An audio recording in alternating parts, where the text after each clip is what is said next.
Hi, this is part two of our discussion of depth and variety in games. Model depth.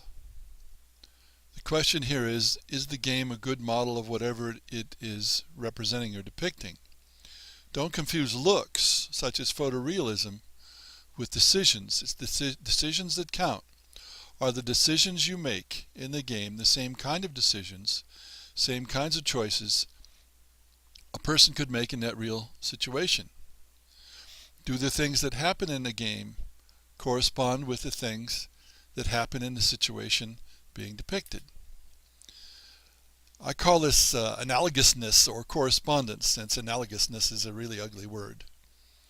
The more that decisions, choices, and occurrences correspond with the actual situation, the better the model depth. So, for example, first-person shooters are failed dismally as models. Nobody in a real-world situation like that runs around and jumps in order to avoid being shot and says, well, as long as I can kill two of them before they kill one of me, I'm fine. That has nothing to do with reality. World of Tanks has the trappings of model depth to attract war buffs, and it does have model depth in the firing of weapons and penetration and so on, although I strongly suspect that the tanks in the game are much more survivable than tanks in the real world. However, a lot of what you do in the game deviates immensely from reality. And the same can be said for World of Warships, for example. That doesn't mean they're not fun games.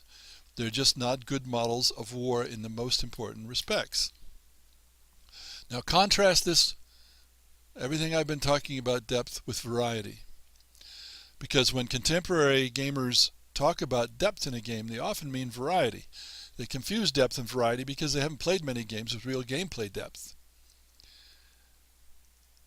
There's a lot of decisions in a game with a lot of variety because there's a lot of variation. Surprise. But those decisions don't have the same qualities as in a game with a lot of depth, both in what you choose and in how it turns out.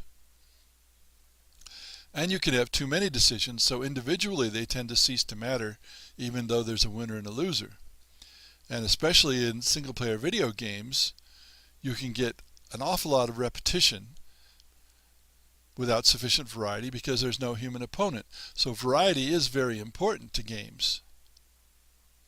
But it's not gameplay depth, it's something else. It's breadth, not depth.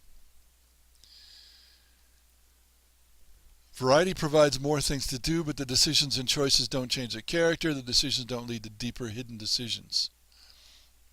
The decisions aren't more important. They're less important.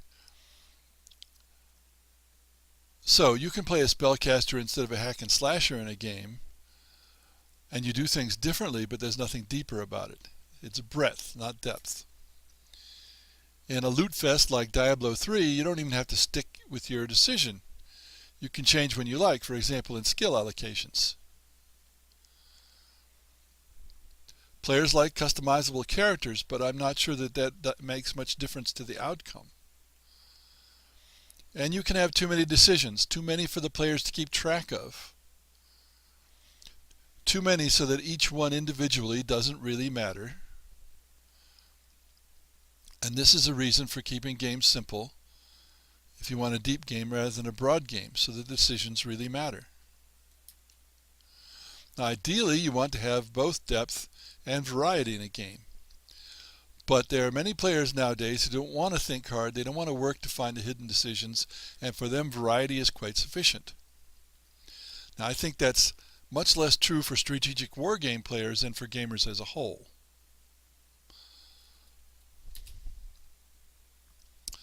I'm going to digress slightly because someone once suggested to me another kind of depth, which amounts to athletic depth. But that applies mainly to games that are athleticware rather than brainware, and in this course we're concerned with brainware. But you can think that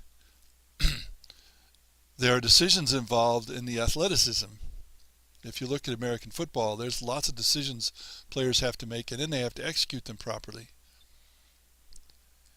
But that's athletic wear, not brain wear. Now, I have just scratched the surface here. I have written more than 6,000 words about depth in games, which I have to revise and extend. And these videos, 135 to 140 words a minute, 6,000 words would take about 45 minutes. But I've done enough for this course. I'm planning a separate advanced course just about depth in games. So, party games don't have much depth, but they may have breadth. Traditionally, hobby games had depth, but now they tend to have breadth, variety, or they have puzzle depth or story depth, not gameplay depth.